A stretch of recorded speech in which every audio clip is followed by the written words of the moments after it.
ang mga tanaman sa Dios, bisan sa pagpangga sa Dios sa tawo, bisan sa imong pagpakabuutan ngadto sa imong isikatawo, dili kalikayan ang imong kinabuhi sugsugon sa panahon. Sulayan ang imong kalig-on ug sama sa usa ka gapnod ihampak sa mabalod ngadto sa usa ka lampingasan nga baybayon. Kung imong itugot ang maong katalagman uban sa mabalas nga napino-pino sa panahon, adto igkita ang imong kinabuhi. Apan kung ikaw magpabiling mubarug sa imong mga maayong pagtuo, linigunan sa mga prinsipyo sa kinaiyahan ug katarong, bisan ang pinakakusog nga bagyo ug unos dili makapukan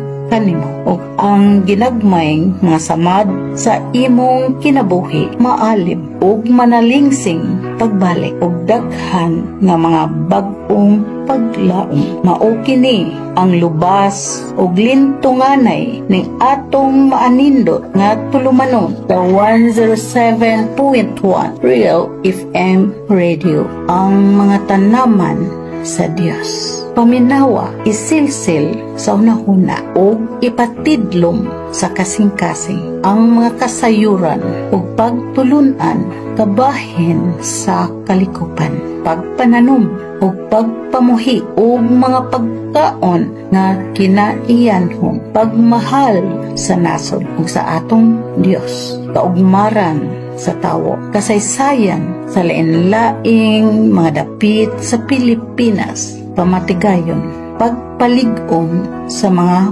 pamilya, mga hiyas o mga mithi, mga teknolohiya, kultura sa kabantog ug uban pang mga kaalam na gihatag sa Dios sa tawo, ang mga tanaman sa Dios. Dinhi ni atong pinaminawan nga istasyon sa 107.1 Real FM Radio, matag adlaw nga Lunes hangtod sa Sabado, alas 5 ngadto sa alas 6 sa kabuntagon, ang mga tanaman sa Dios.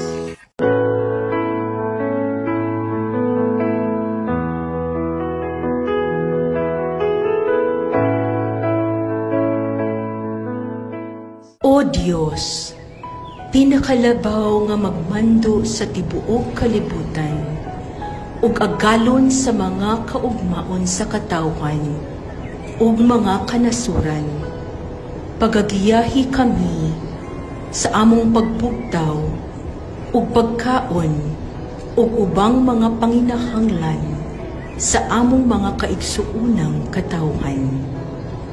Hatagi kami og kusog, nga unta kami dili mapakyas sa among pagpaningkamot pagtikad sa yuta.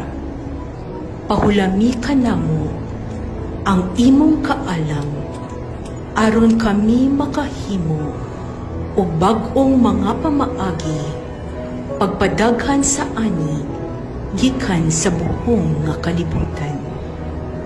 Hatagi kami og ulan aron motubo ang among mga tanom. Hatagi kami og bidlisiw sa adlaw aron mubuklad ang mga kabulakan. Ug hatagi kami og maanindot nga mga kapanganuran aron kami makaani ug makatapok sa mga bunga sa panahon. Pagapandungi ang among mga kaumahan gikan sa makaguba nga mga bagyo, o panalipdi sila gikan sa mga lagiting nga mga kainit.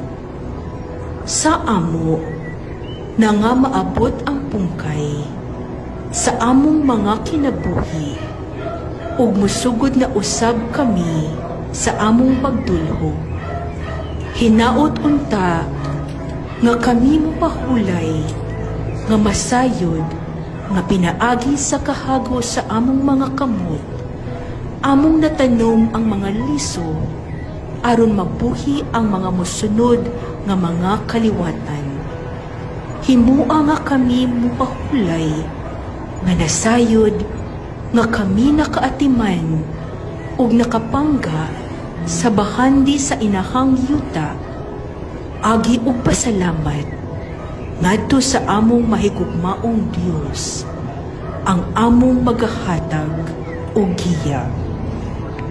Ug kun ang among panahon sa kalibutan natapos na, tughuti kami nga makig-uban sa bulan ug mga bituon samtang naglingkod tapad kanimo.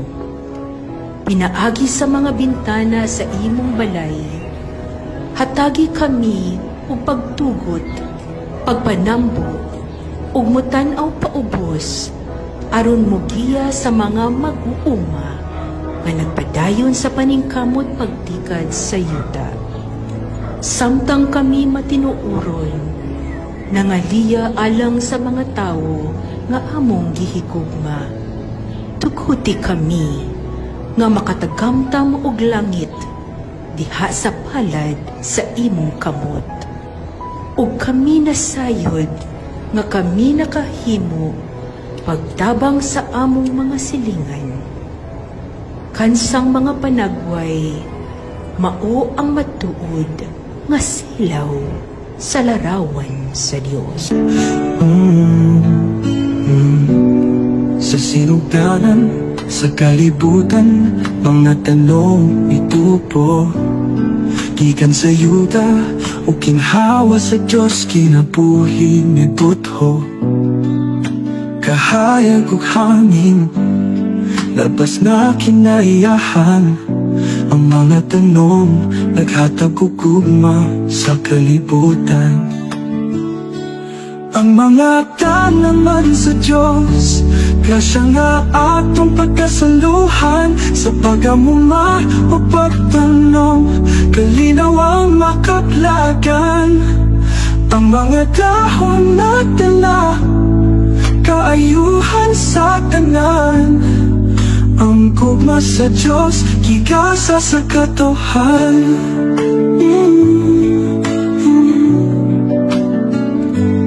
Ang magkatuo sa Diyos, pirmi magkasyahan.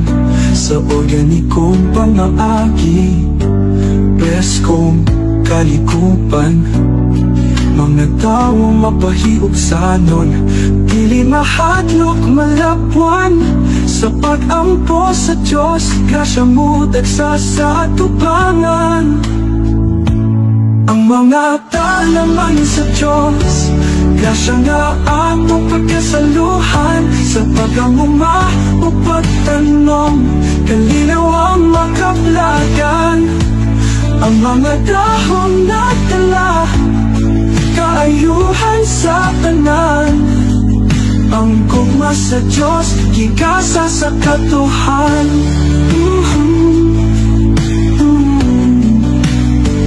Diyos ang nabugna, mining mga tanawan. Ang tanong mo tubo, himsog ug daghang panginabuhian. Sa pag-ampo o pagtuman, kalinaw ang masugatan. Sa tanaman sa Diyos, kalipay nga walay katapusan. Ang mga tanaman sa Diyos, grasya nga atong pagkasaluhan. Sa pagamuma o pagtanong, kalinaw ang makaplagan. Ang mga dahon na dala, kaayuhan sa tanan. Ang gugma sa Diyos, gigasa sa katuhan.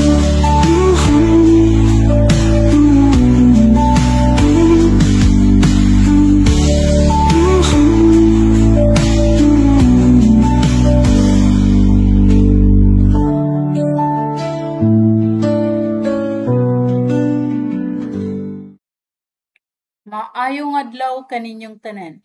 Malipayong pag-abot sa atong programa karong adlaw.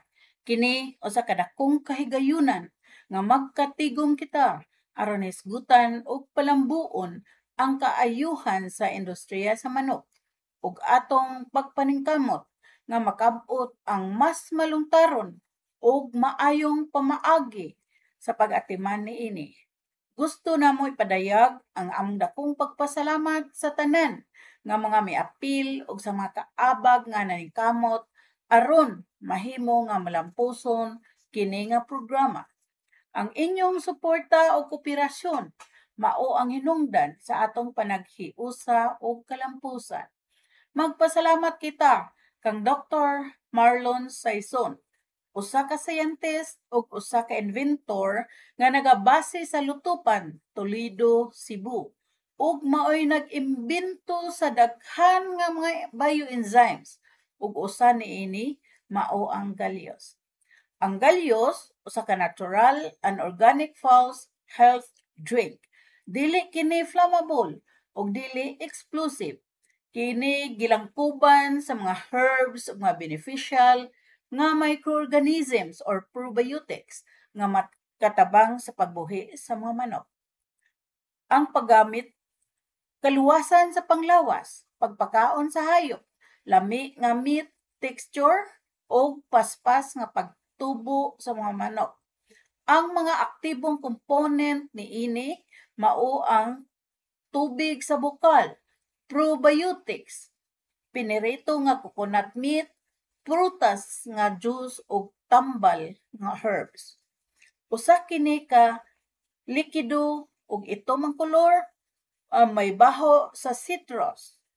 Ang 20 degrees centigrade nga vapor pressure. Kini matunaw sa tubig sa tanang proportions. Ang mga epekto niini sa panglawas dili jud makadaot sa lawas. Ang buhaton niini itipig sa normal nga temperatura o pressure. Ayaw ibutang sa direkta nga kainit sa adlaw o sa sulod sa mainit nga kwarto. Isulod kini sa plastic lamang. Ayaw gamita ang baso nga container. Unsaon paggamit niini? I-mix ang Gallios sa ordinaryo nga tubig nga ilimnonon sa mga manok. Hangtod mahimong light brown ang solusyon. Pasagdi nga imnon sa mga manok hangtod ma-harvest. Ang presyo niini barato kaayo. 250 lamang kada botelya sa tanang dapit sa Pilipinas. Tara na, mag-order na ta.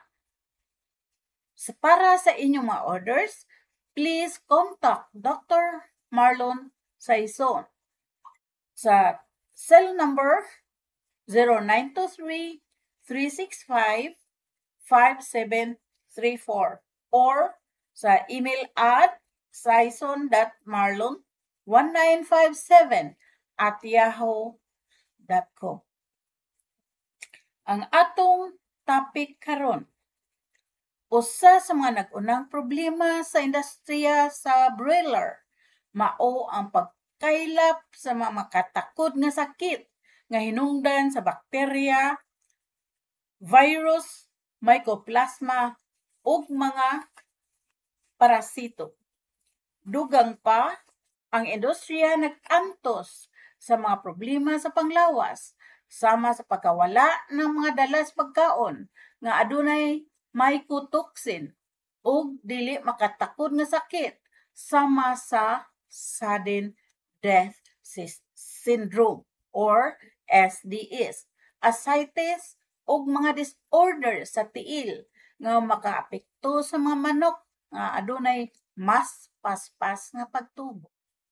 Aron malikayan ug makontrol ang mga sakit sa manok sa kasamtangan, ang paggamit sa epektibong bakuna, antimicrobial agents, maayo nga sistema sa pagdumala sa panglawas ug padayon nga panuki-duki girekomendar pag-ayo.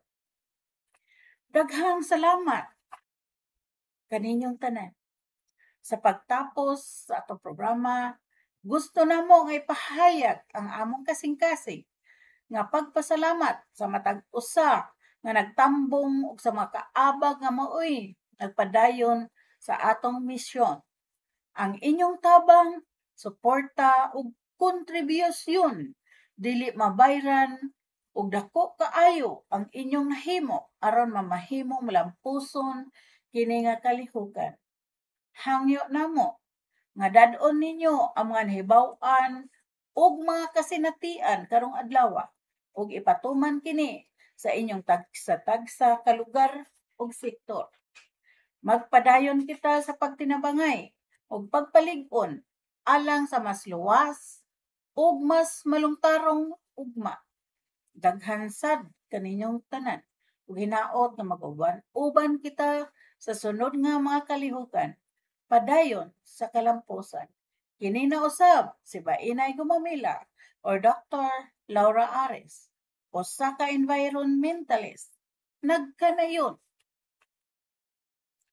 ang pagkamadasigon sa manok sa pagpangita o pagkaon, naggapahinumdum kanato nga ang kugi o pagpaningkamot maoy yawi sa kalampusan.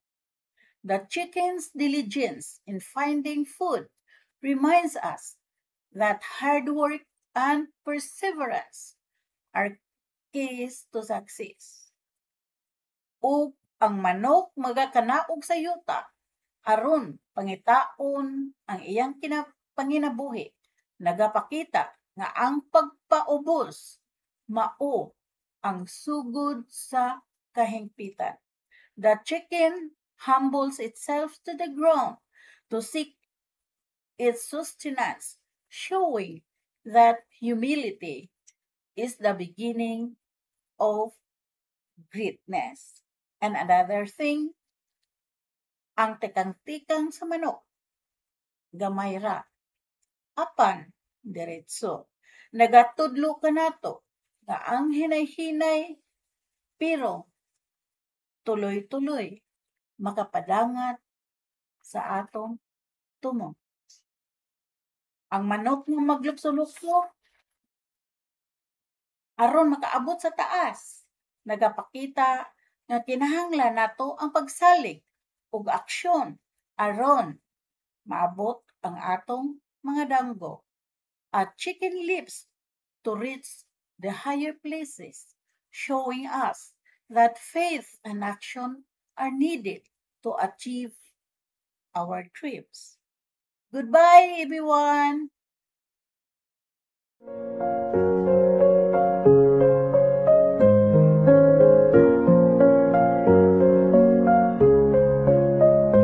In the heart of our land, where the rivers flow, Molife I stand strong, with a mission to grow.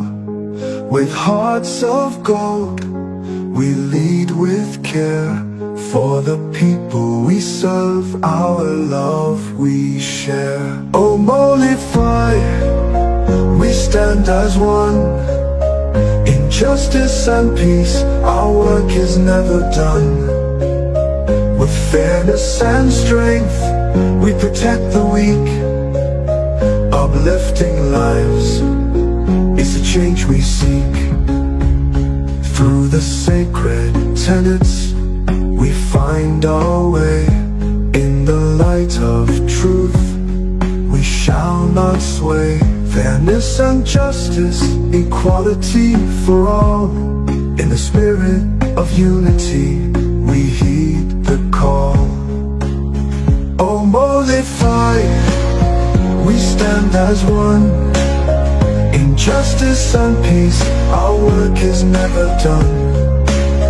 With fairness and strength, we protect the weak. Uplifting lives is the change we seek. Peaceful protection we give with grace. In every heart we find a sacred place. Families we uplift, their lives we defend. As responsible citizens, on us they depend. From the mountains high to the valleys deep, our mission of love we proudly keep.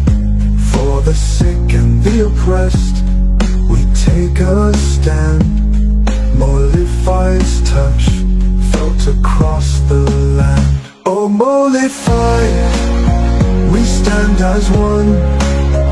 In justice and peace, our work is never done. With fairness and strength, we protect the weak. Uplifting lives is the change we seek. In the spirit of the Datu, we lead with might, guided by love in the darkest night. Molify forever, in our hearts you'll stay, a beacon of hope showing the way.